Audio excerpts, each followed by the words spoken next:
Better Competitive Commander. I'm your host, Patrick Marland. And I'm Ernesto, the current Jhoira player, which I will be going through. So, Yes, so this is going to be a guide to the core strategy to Jhoira, the deck itself, obviously, and any loops that are essential to knowing if you want to be a Jhoira player. Of course, Ernesto and I are going to talk through all of those, but first and foremost, this is the only card we're going to read off really verbatim. A few more cards that are in this deck specifically we're going to discuss, obviously, but do you want to let us know what Jhoira does, man? well, Jhoira, if anyone doesn't know, is one of the key characters in Magic Mythos and Vorthos. There was an old one that kind of was casual, like abusive, but this one, the one from Dominaria, reads: Jhoira, Weatherlight Captain, for 2 colorless, a blue and a red. You get a 3/3 body, which is pretty decent. A human artificer. The artificer part might be interesting later on, but the key thing is the text that reads: whenever you cast a historic spell, you draw a card. Historics are considered artifacts, legendary, and sagas. Correct. And it's important to note that those legendaries need to be cast. You know, Yes. You might have a legendary land, you play lands. I know people that make that mistake. Artifacts, legendaries, and sagas. So there aren't that many sagas in this deck, are there? No, there aren't any sagas because as I was actually going through this on my primer. Like it's kind of like bare bones right now, but I'm going to go over it and clean more. But there are no sagas in competitive EDH because Really? they are not really good. The static effect is too slow. It takes 3 turns to get to the last effect, which sometimes it's the one you actually want to, and then they sacrifice themselves. It's not really good. Yeah. Also, to take into consideration, just to go over the whole historic spell and what's good and what's not good, legendaries, there are not that many that are really good, aside from Jhoira herself. Yeah. While they changed the legendary rule for Planeswalkers, that now Planeswalkers are also legendary, they are not really that good in Commander as well. The only ones that I could consider be good are Teferi, which it's his own general, so we shouldn't be playing him here. I mean, just You could, but no. I mean, you could, but just go play CVT, There's some man. utility commanders, or rather planeswalkers that are good. Obviously, I use a form of Garruk in my Savala deck, but so far as Izzet is concerned, I don't know if there's anything we really There are need. 2 planeswalkers that you could consider, which one is JDP, Okay. but that's like more like a looter effect and then like a flashback for all your bouncers. It's kind of... He's not in this deck? No. I mean, it's not bad. Could be better though. The other one key planeswalker that you could actually say, okay, this is good, is Dark Faden actually. Oh. Dark Faden, aside from the looting effect that is the plus effect, you can also steal artifacts that sometimes are really, really important. Like say for example a rock that you need to go off, stuff like that. Do you use Dark Faden in this? No. I in my original draft I used Dark Faden, Okay. but I took him out because it didn't do as much as I wanted him to in our meta. Yeah. So for the most part, guys, the historics you're going to be casting in this deck are artifacts themselves. And those artifacts might be legendary, Paradox Engine. But if you want to follow along and check out the deck as we discuss it, you can do so in the description by following along over on Tapped Out. Jhoira's ability, fairly obvious. Draw in any format is excellent. And we're trying to leverage the heck out of it here. Yes. So after you've played through enough artifacts, what are you looking for in hand to play out a successful Jhoira deck? Okay, so the thing with Jhoira is one of the key things. It's trying to emulate as much as it can the whole Cheerios thing. Cheerios, for the one that are not initiated in the whole thing, is a deck that is based around Pure Steel Paladin and SRAM, and all 0 cost effects to go through the loop, draw your whole deck, and then kill you with Grape Shot or stuff like that. That's more modern thing, more like or legacy. But this style of deck wants to try to do the same. Alright guys, so we got Jhoira in play, and we're trying to win. But let's say you have a clear idea of how to win. Don't worry, I got you. Let's say you have Words of Wind in your hand. Words of Wind reads, which basically this is a really important card because for this deck, it's a specific wincon that Jhoira uses. Not many, or I could say no other general actually plays Words of Wind as a wincon. Not really. That's why it's key. The Words of Wind reads, for 2 and 1 blue, it's an enchantment, and it has an activated ability for 1 colorless that says, next time you will draw a neck card this turn, each player returns a permanent he or she controls to its owner's hand instead. All right. You may say that's a kind of a weird effect. Why would I want it? Okay, let's go over how you will win with this. Let's say you play Mana Crypt. Yes, it's in Spanish. Please, I'm from Uruguay. Cut me some slack. You play Mana Crypt. All right. Nothing happens. You draw a card from Jhoira. All right. Let's say we can keep going. You tap Mana Crypt, and you add 2 colorless. With the 2 colorless, you play Sol Ring. There's a Jhoira trigger on the stack.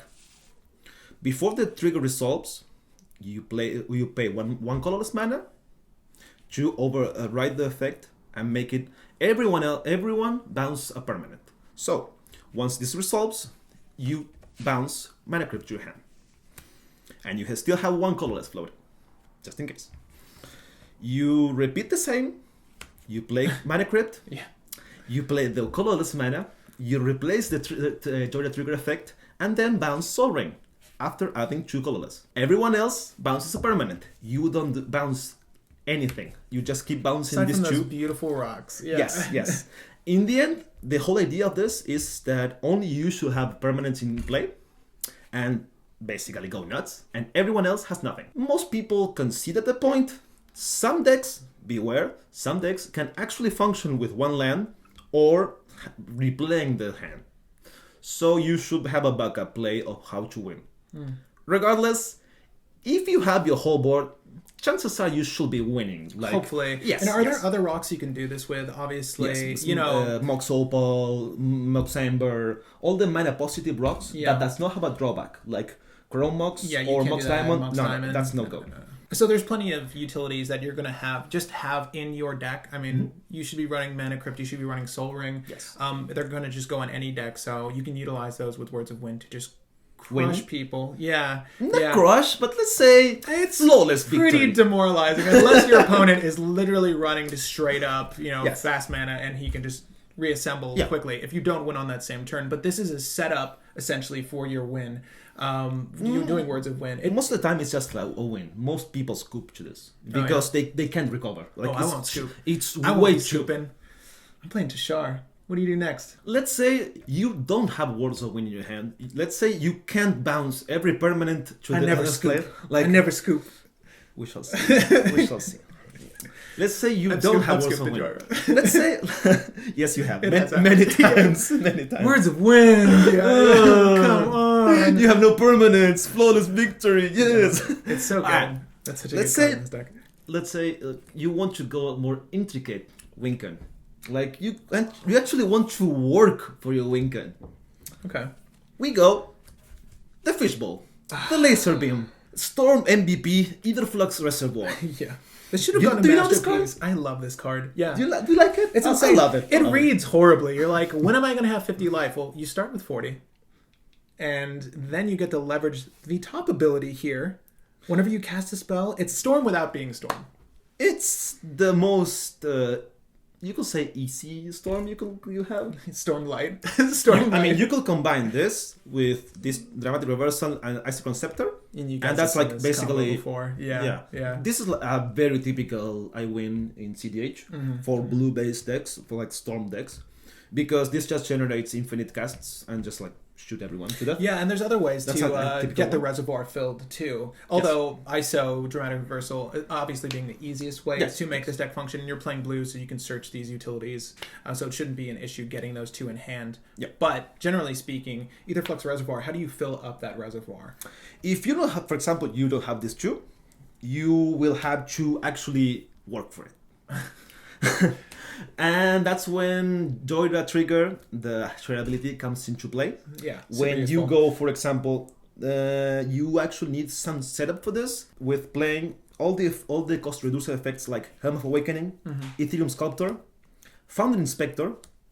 Sometimes other people play Semblance Anvil because it reduces by 2, but you need to exile, and that's like, I kind of want to draw that from that artifact. I play Cloud Key. Yes, it's in Spanish again. Sorry. I'm not sorry at all, but whatever. Anyway, this... Do you want to read that one off? Yes. Cloud Key reads, whenever it enters the battlefield, you need to choose artifact, creature, enchantment, instant, or sorcery. And basically is, it costs 1 colorless less to cast those. And that's spells. not symmetrical. That's only No, for it's only for D player. Still, Yeah. it's at 3 mana. It should. It's only 3 be for mana. the It should player. be good. Yeah. These are like what I call the setup cards, and they're like really important to the deck when you're trying to win with either Flux Reservoir or even when you try to draw cards. You say, for example, you cast Soul Ring. With any of this, it's free. Yeah. You just add 2 colors for free. Better, you draw a card better for mana free. crypt. Oh Better yeah, mana oh crypt. yeah, no drawback. Once you have a cost reducer, let me introduce to the deck's MVP. Some people might know it, some people might not. It's called Sensei's Divining Thought. You will say like, why? Why is this card so good in this deck? It's good in every deck, really. It's just a really great utility, but It's good. But- It's good in decks that abuses fetching or oh shuffling. yeah, oh yeah. Because you can sort like the whole miracles from Legacy that before the ban abused it.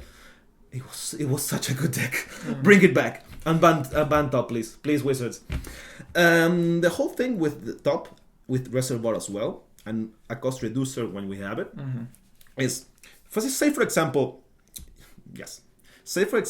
you have top in play. You say I cast Soul Ring.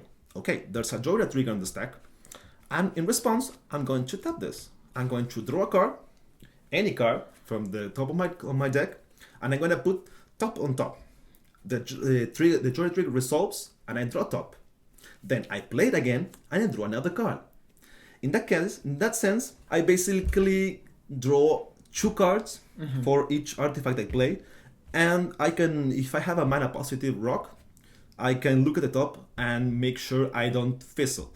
That's really important because this is not, once you go off with other Flux Reservoir, it is not a clear I will win.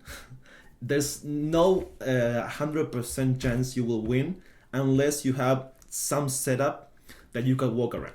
Is there a method you could infinitely loop the Sensei's Top? There's a strong chance that you can get a really good run with Sensei's Top, essentially casting it, using its activated ability to put it back on top, drawing into it, just playing it out like that. But is there a way that you can work in an infinite loop with the Sensei's Top, or essentially you're working through multiple artifacts? Draw your deck essentially. Literally draw your deck. Yeah, is that possible? There's a setup with a Future Sight and a cost reducer. Okay. So you draw, play top, draw, put top on top, and you just play it and just go through the whole loop and draw your deck. So with the right hand, you could essentially use top too. Yeah, I don't play Future Sight because it's triple blue and 2.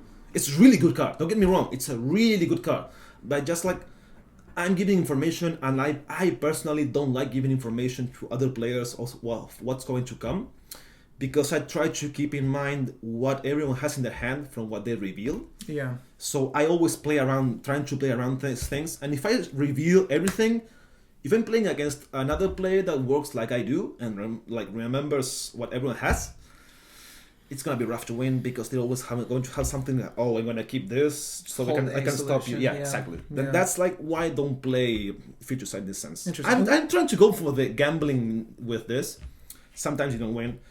If, for example, say you don't have top, but you have like let's say 4 or 5 artifacts. Okay, how do I win with this? How do I achieve an Ether Flux Reservoir kill with this?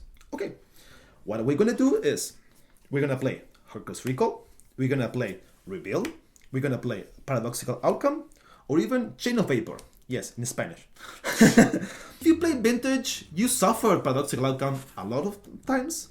It's a busted card, and it's a pretty good card. In this case, Reveal, which many people don't know, it's also kind of a Jhoira only card.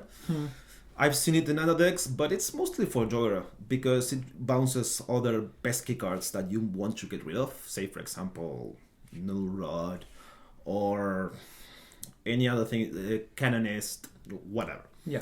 Rebuild that is for 2 and 1 blue, return all artifacts to their owner hand. In that case, it's pretty good. You get rid of all the rocks. Mana? You get rid of all the hate. And you get bounce all your things to draw again with Jhoira, which is pretty good. It's what you want to do. Paradoxical Outcome is 3 and a blue. Return any number of target non-land, non-token permanents you control to their owner's hand.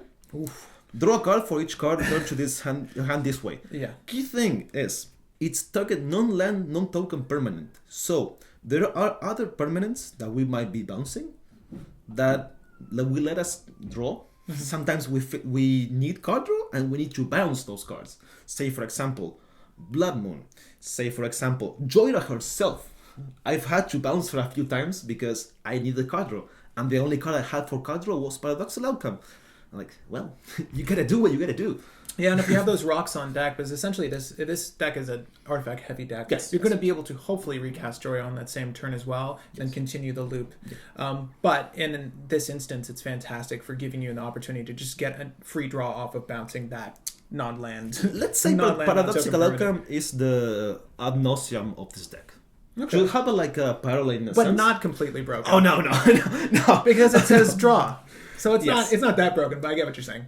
I get what you're saying. It's kind of like I don't lose life, but I still draw a lot of cards. Yeah. Kind of works the same idea. One of the good things about this deck, just going through that, is you don't lose life. People don't focus you because you don't play Adnos, you don't play Necro, you don't play all those greedy cards that make you go to, I don't know, 5, 6 life, that other people hit you because of that. Yeah. So you normally finish the game with 30-something life? Yeah. Something like that. Rare occasion 28, Yes. maybe? Very rare occasions. Like, for some reason, people smack you. Yeah. I don't know. Anyway. At least in cEDH. And he's just Yes. saying that normally we target all of our creatures, we target the player that's playing black. Because likely they're running Adnaz. Yes. Likely they're running Necro.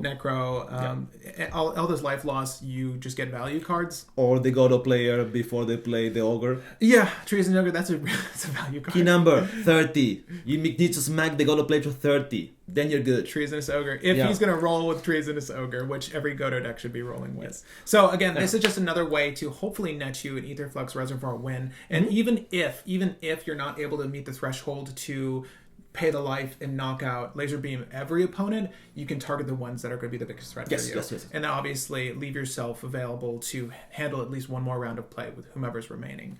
All right, so what if I Rex Sage your Aetherflux Reservoir in a Shining Moment, it somehow resolves, and we all say goodbye to this menace? What do you have now that can handle the board with these in your graveyard? First, I'm going to call the judge. Yeah. Because you're going to be playing Rex Sage in my turn. I have Vidalcan Orrery. Let's just say I'm rolling with Okay, Vidalcan Orrery. Fine. If you play Vidalcan Orrery, I'm like... Or Winding Canyon? I'm done. Winding Canyon? That gives my creature yes. flash. You There you go. can play, yeah. That seems more Or fun. Alchemist Refuge. You can play them for free. Whatever. Anyway. I Rex Sage Say, it. for example, we got Reservoir. Okay. You got Reservoir Mill, you got Destroyed, you got Counter, whatever. Okay. We don't have that. We don't have Words of Wind at this point. No, let's say they're gone. So we have a backup Winker. As always, you should have having 3 in Storm deck or more if you can assemble that would be amazing.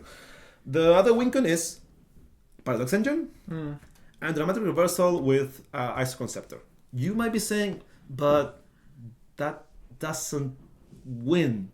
And you'll be right, actually. These 2 cards with this deck do not win by themselves. They only generate stupid amounts of mana. Yes, either infinite with Dramatic Reversal or a very good amount with Paradox Engine and the Jhoira trigger once you go off and play an artifact, untap everything, add mana, play an artifact, repeat, rinse and repeat. Yeah, and just so you guys don't know, essentially the Isoconceptor and Dramatic Reversal with the right amount of rocks is going to net you infinite mana of any sort of color variety. So with that going off in Paradox Engine, what are you going to do as a backup plan? How do you make that net you the win? Okay, so let's say you have either of these in play. If, for example, you have Paradox Engine in play and you don't have this part, you play Isoconceptor and I told you about this. I just looked at it. I told you about this. And you imprint Galvanic Blast. What's you that bolt, do? And what does this do? Metalcraft, 4 damage to target creature or a player. Exactly. Yeah, it's so gnarly. What is It's so rude. So rude. Hey, when can you say I got bolted to death in cEDH? True. That's How many times can you actually say in that? an artifacts heavy deck, this is strictly better than Bolt. It's just cruel. Gets rid of 2 important things. gets rid of Kes And Xur. Yeah. Those are the key things we're looking to destroy with this. Yeah, if you're running They're a red gone. deck, They need to be gone ASAP. Especially Xur. No necro for you. You gotta work for that. yeah. Well, the thing is, you're ultimately going to be able to. I mean, essentially, you could do this with a lightning bolt too if you had enough cards to untap. But obviously, the primary target for this is Galvanic Blast. Yes. It's the quickest way to resolve a win. Also, it's like 10 cents compared to the, I think, like $1 or $2 for this lightning bolt. Lightning bolt. So budget, if you're budgetizing, budget friendly. get your Galvanic Blast in while Yes. they're still affordable. This is one of the better Metalcraft cards in my opinion. Like, obviously, the best one is Mox Opal, but this is fantastic. This is so good. Well, you're also a Gala player, so maybe you should consider this. But essentially, you're gonna, with Paradox Engine out Yes. and this, you should be able to play enough artifacts. You should just have them in your hand. With 1 or 2 rocks, like that generate 1 or 2 mana, you should be done just to like permanently cast and bolt everyone to death. If, for example, you don't have a Galvanic Blast because it's an instant and we only draw with artifacts, this is gone.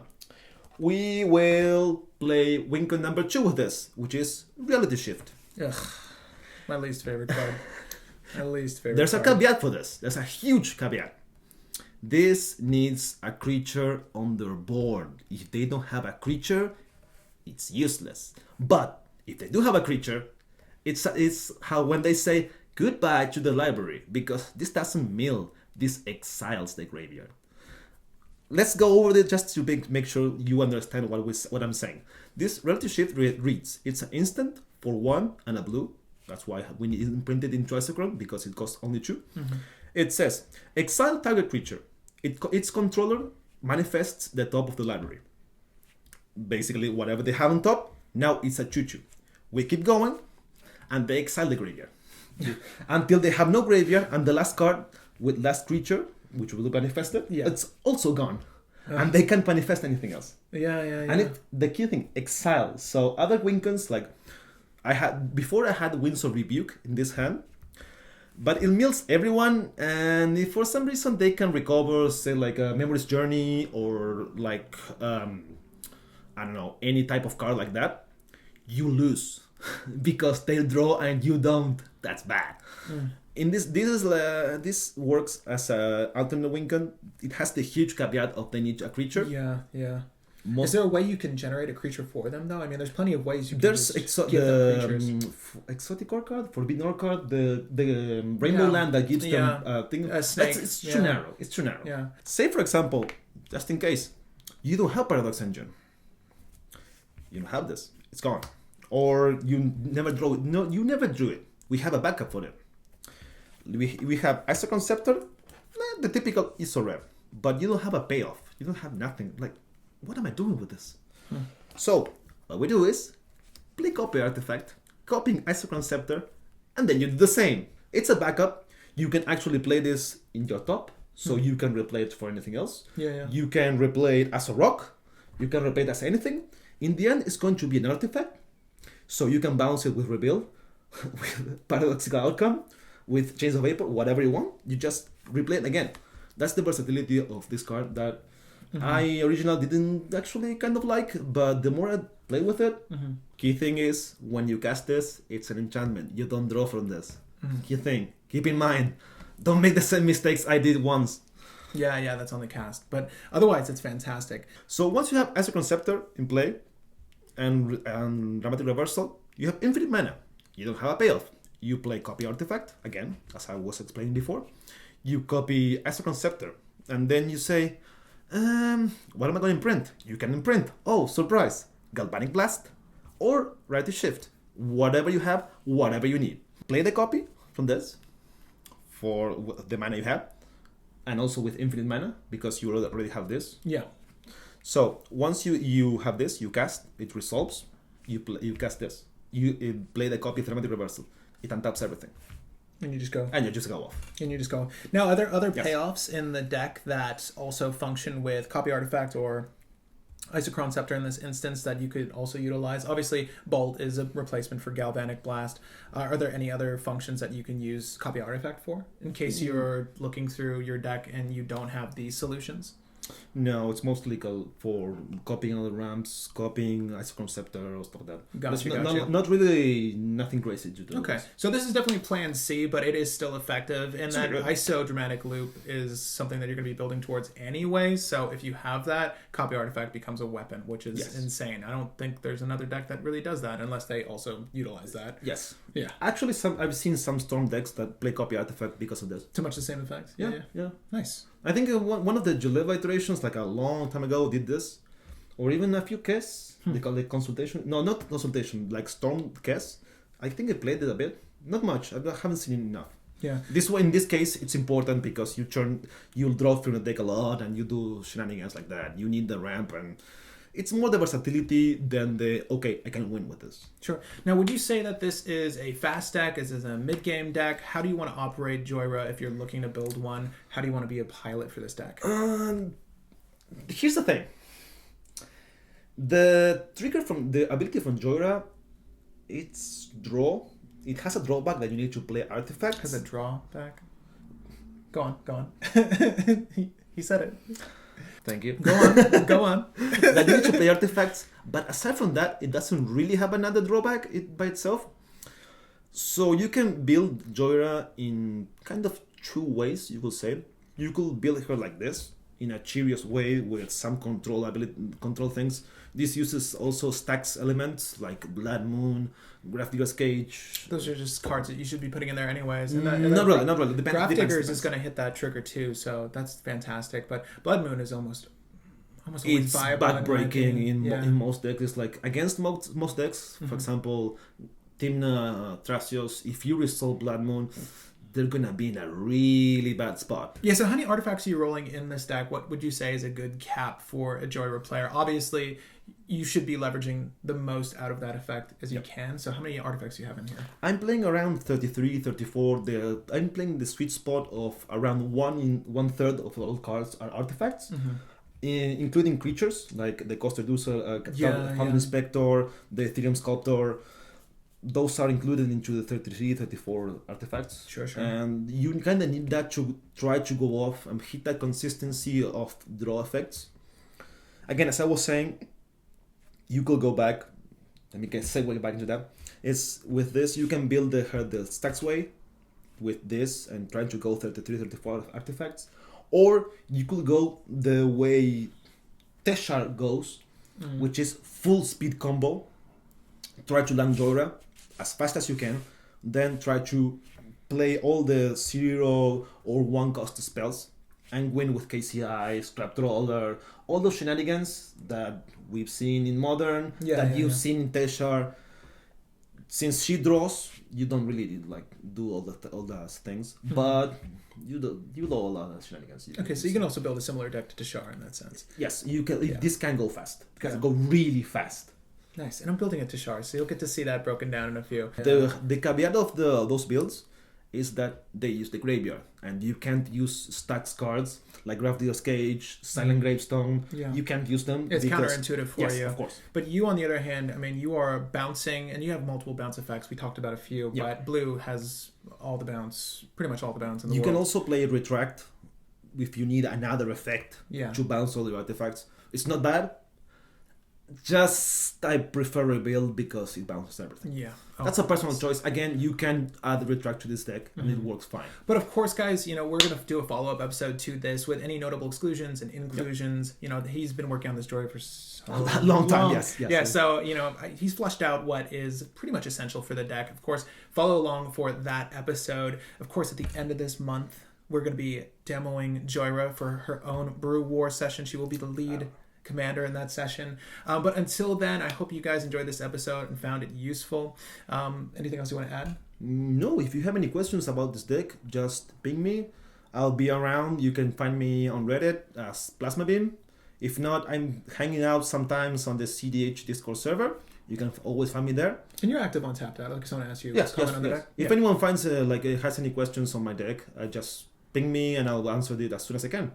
Nice. But later this month, expect part 2 for Jhoira. And of course, we'll be updating this deck as new sets come out, should anything be made available for it. But it's pretty tight right now, I have to say. I need another top. Another Sensei's top? Another top. Just, What would be another good top name, by the way, if not Sensei's top? just forget this part, this part, the top. I don't care. I don't care about it. I just want the second part. Let me draw a card and put this on Just, top. yeah, that's the only thing I want. I don't care about Is the there first anything part. else that does that? Even for a cost, like not just a tap? No. No. It's so specific to this So card. good, and it's 1 mana to play. No, if no. you're not running Yes. this in your deck, like even if it isn't in a broken in your deck, it's so good. And also now this Divine in Legacy, it's kind of cheap. Yeah, I got a set of 4 of these. Like Me too, don't worry. dirt Don't worry. cheap. I Anyway. could honestly say top is my favorite Magic card. You think so? I could honestly say yes. It does so many things. It's so good. What is your favorite Magic card? I think I could agree with you. It's so versatile, and it's so beneficial. And depending on your deck strategy, you're always going to want to get the most out of your turns. And if you're dealing with a deck of 99 Singleton, this is going to help you so much. It's so beautiful. Of course, there are decks that can't abuse it because they don't play shuffle effects or auto shuffle effects. And then it's like, don't play this. No, it's not worth it. Guys, your fetch is a shuffle effects. Just have them in there. This is so beneficial. Oh, fetches are rising anyways. Anyways, guys, we will see you on the next one. See you guys.